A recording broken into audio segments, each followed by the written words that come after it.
So first I'm using some Tinkercad to make a circuit. First thing you do is add an Arduino, then you add a breadboard. This next thing I do is make a common ground in 5 volts. There's two benefits of doing that. First one is that it gives more pins for you to plug in your power and 5 volts, and it allows easier access to the pins.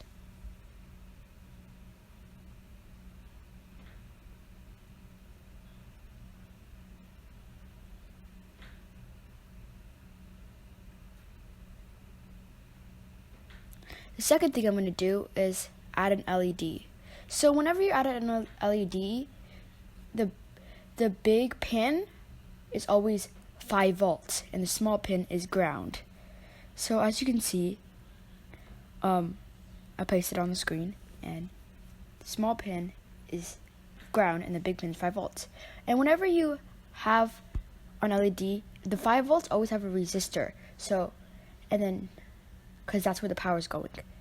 So you plug that into a digital pin. So I would say 9, and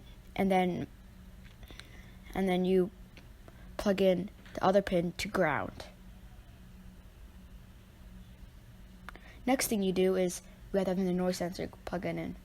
But this software, Tinkercad, doesn't have a noise sensor. So instead, we are going to use this other thing that has 3 pins instead of 4 pins. But it doesn't really matter because we're only using 3 pins. And I still like using Tinkercad, but just it doesn't have this software.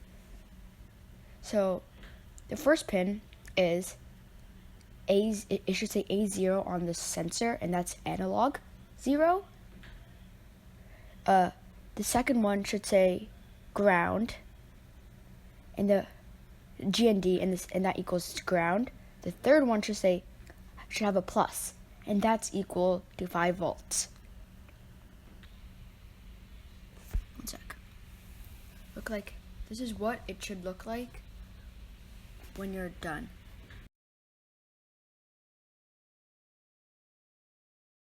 About the code.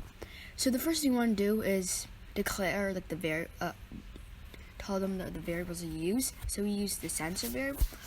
So we put sensor is equal to A0 because the sensor is equal to analog 0. We didn't have to do that, but we did. Then we did the value of the noise. In void setup, it only happens once. So we do the serial begin so we can read the decibel levels or the sound levels. Then we we declare the pin modes and stuff like that. So we did sensor, so it's A0 and we know that's an input. We could do A0 like I showed on the screen, but sensor is much more easier and more clean. And then I put input there. The next pin mode, I did pin mode 9. It's an output. It's an output that an LED output something.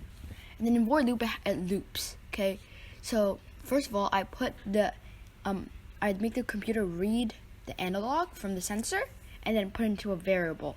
Then I see if that variable is less or equal to a number 63, and if it is, the light turns off. But if it isn't, the light turns on. So that's how they know they're talking to high, because if it's over 63, sound level of 63, then they're talking to high and they should be quiet. Thanks for coming, and bye.